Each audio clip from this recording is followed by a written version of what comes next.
Hello students, ये आपका अगला प्रश्न प्रश्न संख्या 5 गणित कक्षा 8 अभ्यास 11 का। इसमें कहा जा रहा है कि 500 रुपये का 15% वार्षिक ब्याज की दर से एक वर्ष के चक्रवृद्धि ब्याज और साधारण ब्याज में अंतर बताइए। तो ये अंतर पूछ रहे हैं, क्या पूछ रहे हैं? अंतर, वो भी काय में? चक्रवृद्धि ब्याज और साधारण ब्याज में। और एक वर्ष में, कितने समय में? एक वर्ष में। 500 रुपये का, ये जो 500 रुपये हैं ये हमारा पी हो जाएगा। 15% लिखा हुआ ये हमारा आर हो जाएगा। और जो एक वर्ष है ये हमारा एन हो जाएगा। चक्रवृद्धि ब्याज निकालेंगे तो एन मानेंगे इसे, और जब साधारण ब्याज निकालेंगे तो उसे टी से लिखते हैं। ठीक है, हम चक्रवृद्धि ब्याज और साधारण ब्याज दोनों को निकालना है। एक तरफ निकालना है चक्रवृद्धि ब्याज, दूसरी तरफ निकालना है साधारण ब्याज, और उनको करके देखना है कि दोनों का आंसर कितना आ रहा है, और फिर उनका अंतर ज्ञात कर देना है। जो बड़ा होगा उसमें से छोटे वाले को घटा देना है। तो देखिए किस प्रकार करते हैं, आ जाइए।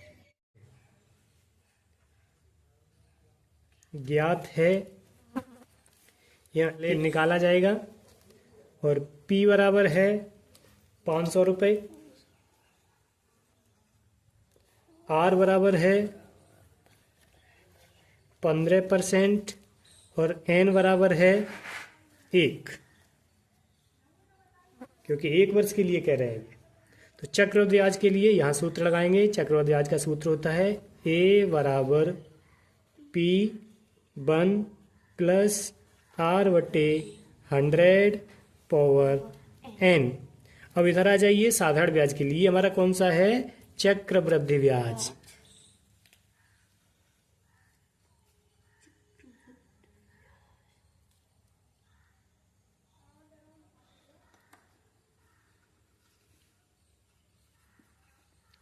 और इधर हमारा होगा साधारण ब्याज।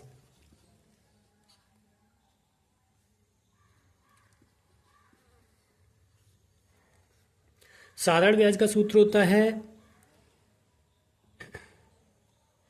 साधारण ब्याज मतलब सिंपल इंटरेस्ट, SI बराबर PR/T/100। P मतलब प्रिंसिपल, R मतलब दर, और T मतलब टाइम। चक्रवृद्धि ब्याज में इसको टाइम को N से लिखते हैं, जबकि साधारण ब्याज में T से लिखते हैं।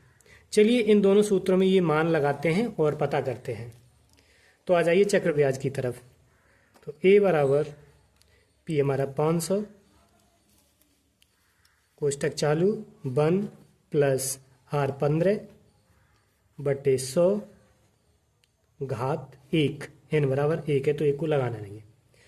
तो इसको काटिएगा, 15 से 100 काट दीजिएगा, यानी 5 से 15 काटिए 3 बार कटेंगे, और 5 से 100 काटिए 20 बार कटेंगे। ठीक, और इनको लिखिएगा 500 गुणा, कोष्टक हटा रहे हैं हम, 20 एकन 20 और 20 और 3 23, 23/20। एक जीरो से एक जीरो हटा दो। ठीक है, 2 बचा, 2 से 50 को काटो तो 25 बार कट जाएगा और ये खत्म हो जाएगा। यहाँ पर 25 और 23 का गुणनफल बच रहा है, गुणा होने के लिए बच रहा है, तो यहाँ बच रहा है 25 गुणा 23, इतना आएगा बराबर 575। 575 ये A निकल के आया है, लेकिन हमें चाहिए क्या? चक्रवृद्धि ब्याज। तो ब्याज निकालने के लिए होता है कि A माइनस P। तो A हमारा 575 और P हमारा 500, अतः हमारा ब्याज हुआ 575 में से 500 घटाएंगे तो 75 रुपये। ये हमारा ब्याज है। अब हम इसको देखते हैं, इसका कितना आता है। तो P का मान 500, R का मान 15 और T का मान 1/100। इस जीरो से ये जीरो कटा, इस जीरो से ये जीरो कटा, और एक ये है 15 गुणा 5 गुना बच रहा है। ये कितना बच रहा है? बराबर 5 गुणा 15, अर्थात 15 पंजे 75।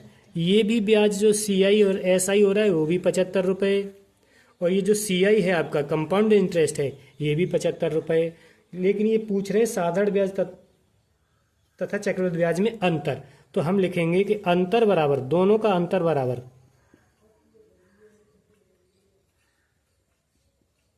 बराबर बराबर है, तो इसको अंतर को हम जीरो बताएंगे। क्या बताएंगे? जीरो अंतर है। यही आपका उत्तर है। ठीक, यदि आपकी प्रश्न समझ में आ रहा है तो चैनल को सब्सक्राइब जरूर कर लें, ताकि आपको क्रम बाय क्रम प्रत्येक प्रश्न हल करने के लिए मौका मिले और समझने के लिए मौका मिले, आप अपने आप प्रश्नों को हल कर सकें। धन्यवाद।